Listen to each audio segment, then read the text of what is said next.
We all have two lives. The second begins when you realize you only have one. This is a universal experience for all creative people, certainly actors, is that the constant rejection at the beginning. You have to get used to it and you have to get thick-skinned about it. You'll never win unless you also stand to lose. Everything is possible and nothing is guaranteed. Take pains, be perfect. I think a myth in the business is that we all have everything to choose from, is that we don't. I know I'm not like top of everybody's list. It's just you have to earn that place. But sometimes you might read something and think, I have read things and gone, wow, this is amazing. And I've chased it down and knocked on the door and people have said, actually, it's not you, Tom. We're thinking of someone different. And then my job is to keep knocking on the door and say, let me see if I can change your mind. I've been very diligent in my training and tried to listen to the advice of all my teachers and instructors as a student, as an academic, as a training actor, and I always wanted to do right by them. And I found myself, it's a very scary moment when you're a young actor. Most people find themselves in their early 20s, and everything is possible and nothing is guaranteed.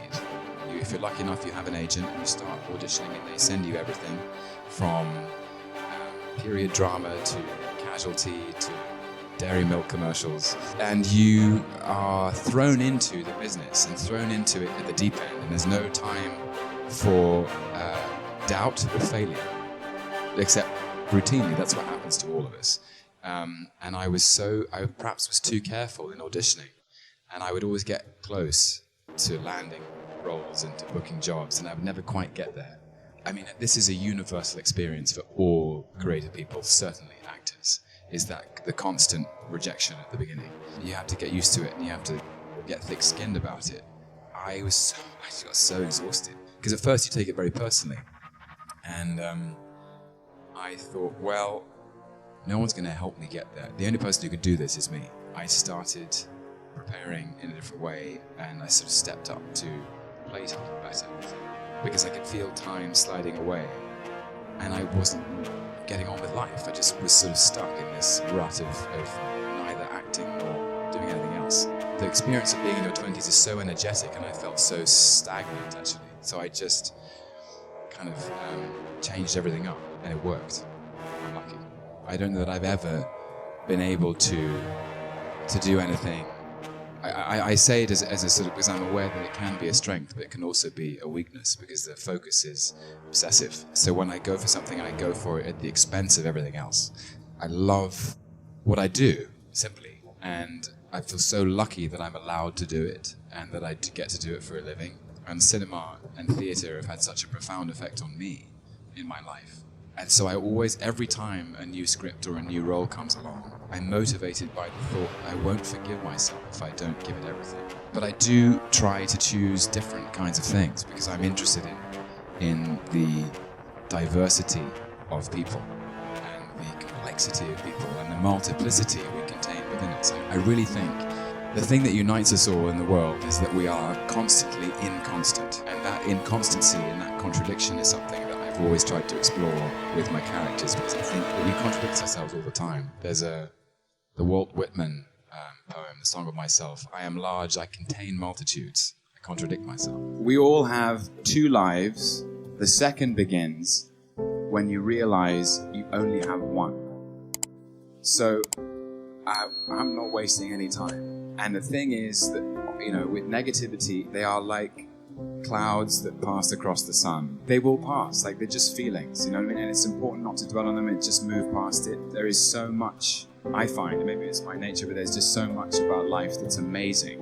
And when you kind of key into that, nobody has an easy ride, that's for sure. And it's about to get harder, I'm sure.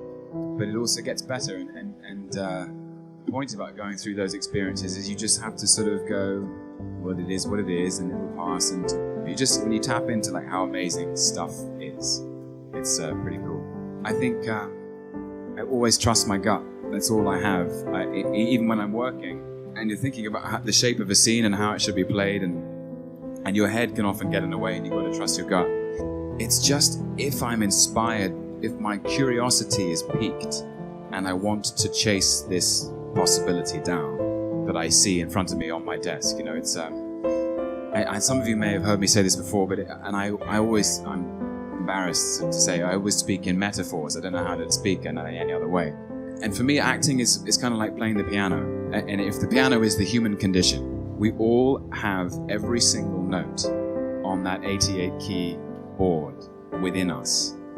For me, every role, I want to be able to play every note. And sometimes if a character or a story seems to stretch me in some way, seems to offer up an experience that is new, that is a different chord or a different tune, that is real and true and human and accessible, and no matter how joyous or loving or warm or how dark or painful, if it seems like an interesting shape to inhabit, I know if I'm running towards it already. So I think it's a quote from Shakespeare, which is 4 words: take pains, be perfect.